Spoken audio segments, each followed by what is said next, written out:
अलम यजिद का यतीमन फ़आवा ववजदक ज़ाल्लन फ़हदा ववजदक आइलन फ़अग़ना।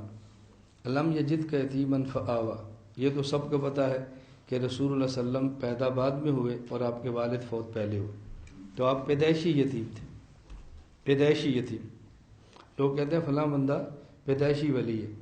मैंने कहा पैदाइशी तो हर बंदा ही वली होता है, कोई ऐसा भी जो पैदाइशी तौर पे काफिर हो, कोई पैदाइशी फासिक हो, कोई पैदाइशी जानी हो, पैदाइशी तो सारे वली होते हैं। कहते हैं हमारे हजरत माशाल्लाह मादरजात वली मादरजात तो हम सारी वली है। को बात समझ आ रही है? चलें तो खैर रसूलुल्लाह सल्लम की विलादत से कबल आपके वालिद साहब का इंतकाल हो गया। अब नबी पाक सल्लल्लाहु अलैहि वसल्लम ने उम्मत को संभालना था, तो अल्लाह पाक ने फरमाया अलम यजिद का यतीमन फ़आवा, देखिए आप यतीम थे, हमने कैसे ठिकाना दिया, कैसे आपको नवाजा है, कैसे सरपरस्ती है, कैसे जगह दी है। ये अल्लाह के नबी का माजी याद खिलाया और हुक्म क्या दिया, अम्मल यतीम फला तक़हर, यतीम को डांटना नहीं है। तो ये यतीम को डांटना नहीं, ये बाद में फरमाया। पहले क्या फरमाया, अलम यजिद का यतीमन फ़आवा, मेरा पैगम्बर जब कोई यतीम सामने आए अपना माजी ज़हन में रखना। ये ज़हन में होगा ना मैं खुद यतीम था, अब आप यतीम को डांटेंगे नहीं। ये अल्लाह के नबी सल्लम को अल्लाह पाक ने खिताब फरमाया और हमें समझाया।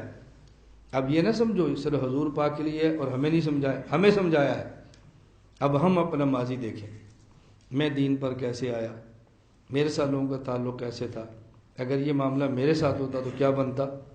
हमारा चंद दिन कबल असातिज़ा का इजलास था, तो मैंने तमाम असातिज़ा खिदमत में अर्ज़ किया और आपकी खिदमत में भी अर्ज़ करता हूँ।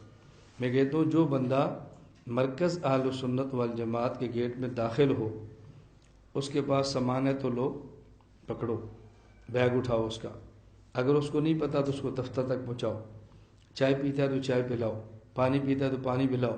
मैंने ये सादा से कहा आपने यहाँ साल पढ़ा और आप उस्ताद लग गए, अब आप रात 1 बजे भी हैं तो आपको टेंशन नहीं है।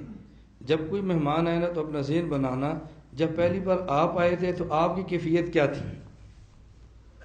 अब आप तलबा है ना, किसी को 2 महीने 4 महीने हो गए, जब आप पहली बार आए तो आप कैसे झिझकते झिझकते दाखिल हो रहे थे। उस वक़्त अगर आपको पकड़ता भाई क्या हाल है, खैरियत है, कहाँ से आए हो, मैं पेशावर से आया हूँ, मैं कराची से, आप यहाँ तशरीफ़ में आपके लिए पानी लाता हूँ, तो आपकी झिझक उतर जाएगी। फिर आप कहते हैं मैंने मौलाना साहब से मिलना है, मैंने फलां से मिलना है। अब बताओ आप कितनी खुशी हो रही थी। तो जब आप आए तो जो कैफियत आपकी थी ना, इस आने वाले की यही कैफियत है।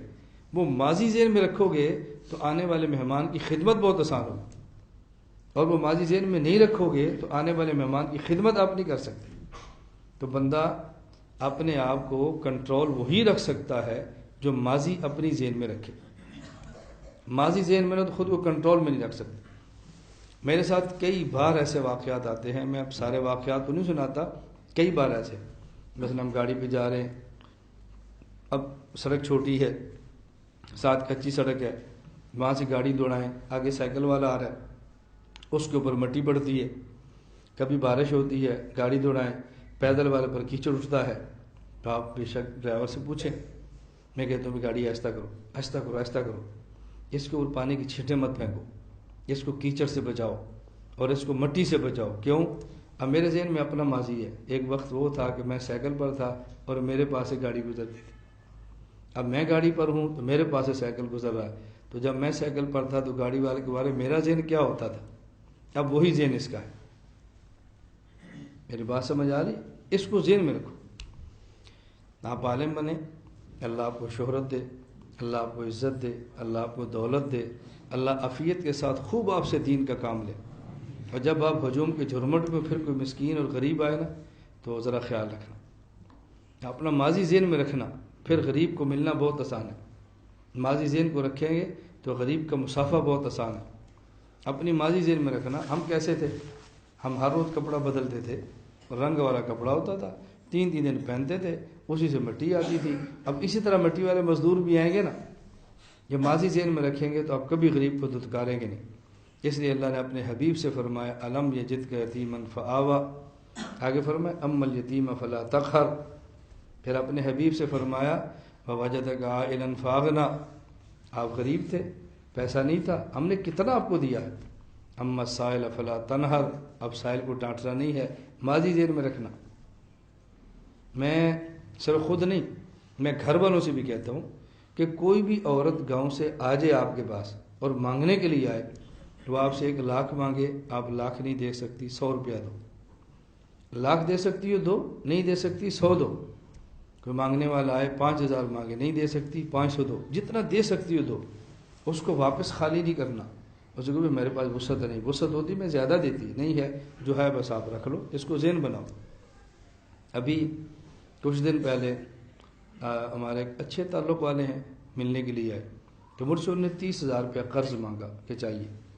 تو میں نے ان سے کہا کوئی شاید میری بات پر یقین نہ آئے، ہمارا گزشتہ ماہ 11 لاکھ سے زائد خرچ تھا اور میں نے 5 لاکھ مدرسے میں ناظم کے حوالے کی مالیات۔ اس سال اس ماہ 11 لاکھ ہے تو میں نے 5.5 لاکھ دیے، 6 لاکھ پچھلے مہینے تقریباً 6 اس دفعہ، اگلے مہینے کیا ہوگا مجھے نہیں پتا۔ میں نے کہا ہم نے بھٹے والے کے پیسے دینے، پیغام بھیج رہا ہے، میرے پاس نہیں پیسے میں اس کو دوں، اتنی وسعت نہیں بن رہی، ہم نے 7 کام ہے۔ تو آپ ایسے کریں 5,000 روپیہ میری طرف سے آپ ہدیہ رکھ لیں، یہ ناقابل واپسی ہے، اگر میرے پاس ہوئے میں آپ کو فون کروں گا اور باقی بھی دوں گا، اور اگر نہ ہوئے تو آپ معذرت قبول فرمائیں اور آپ محسوس نہ فرمائیں، اس سے کیا فرق پڑتا ہے؟ ان کو بٹھایا ہے، عزت سے چائے پلائی ہے، جتنے دے سکتے دیے، رخصت کر دیا، اب ٹینشن تو نہیں ہوگی نا۔ اس لیے اپنے ماضی کو ذہن میں رکھیں۔ الم یجدک یتیما فآوا، آگے ووجدک ضالا فہدی، اس کو میں بعد میں سمجھاتا ہوں، ووجدک عائلا فاغنی۔